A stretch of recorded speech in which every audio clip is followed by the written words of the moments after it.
Everybody, may I ask you, is there a great difference between the top of the world and the bottom of the world? There is. Now, the North Pole is the center of an ocean 10,000 feet deep. The South Pole, the center of a plateau 10,000 feet high. The North Polar Sea is surrounded by continents slightly frozen. The Antarctic continent is surrounded by a belt of ice, frozen seas of at least 1,200 miles thick. Now, the South is a plateau. It gets, in some places, 14,000 feet up. I've been over areas about 13,000, and it's a little bit chilly up there. So there's that big difference between the top and bottom of the world. The North really isn't very cold up there on the Arctic Ocean. One of the arguments people say about flat Earth is, well, that's stupid, people would fall off the edge. Well, not really, just do a Google search. Go on Google and search for coastline of Antarctica. And you're going to see that the coastline of Antarctica consists of 200 and 300 foot ice walls. No one's falling off of anything. You know? And then you see depictions like that where a dude peeking under the firmament. You know, these are ancient depictions right there. So, you know, I'm really intrigued by all this. More Antarctic expeditions follow after Shackleton. After World War II, the nations, especially Germany, Russia, and the United States, become literally obsessed with Antarctica. Now, a big part of that was supposedly after World War II, a lot of the Nazis went down there and supposedly set up shop in Antarctica. So we have this character, Admiral Byrd. Enter Admiral Byrd. Our very distinguished guest for this evening is Admiral Richard E. Byrd. The North Pole used to be a no man's land, but these are the days when, by buying a ticket on a commercial airliner, you can fly across the North Pole and drink a cocktail at the same time. Admiral Byrd, you've been to both the North Pole and the South Pole. Is there any unexplored land left on this Earth that might appeal to adventurous young Americans? Yes, there is.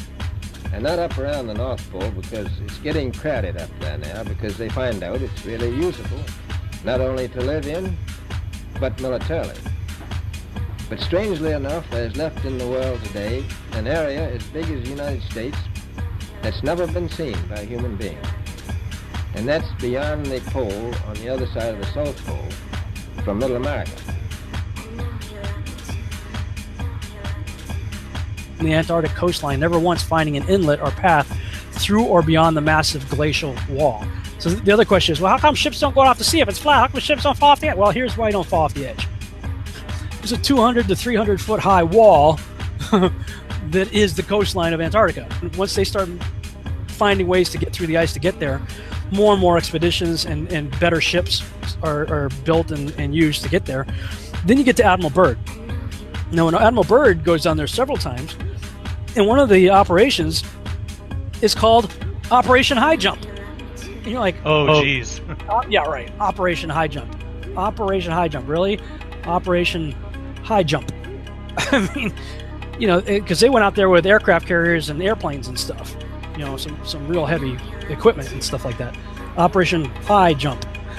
So then he gets on TV, national TV, and he does this radio show where he talks about all of the natural resources down there. I mean, coal and uranium and stuff to fuel the world forever. It's wonderful. And you can go on YouTube and look up the Admiral Byrd news interview. I think it was on CBS. And it's wonderful. And all these nations are going down there, you know, Russia and Japan, all these nations are going down there.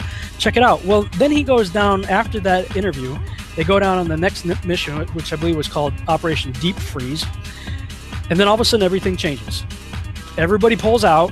They leave Antarctica, and all the nations that were down there doing whatever they were doing signed a treaty, the Antarctic Treaty, and I believe it was 1958 or somewhere thereabouts, saying, nope, nobody can stake a claim to Antarctica, and if you're going to go down there, you can only go down there for scientific reasons under carefully restricted guidance, but it's not a free-for-all. Nobody can just, you know, hey, I'm going to go check out Antarctica and do a high jump on my own. No, can't do it. So when I look at the nations that signed the Antarctic Treaty, and I look at the nations that are putting forward quote-unquote space videos of the Earth, they're the same people. So if I was to put on my tinfoil hat and play the conspiratorial role here, there definitely appears to be some very suspicious things that took place. Then all of a sudden NASA's formed, and then simultaneously you have Russia and the United States doing high altitude nuclear bomb testing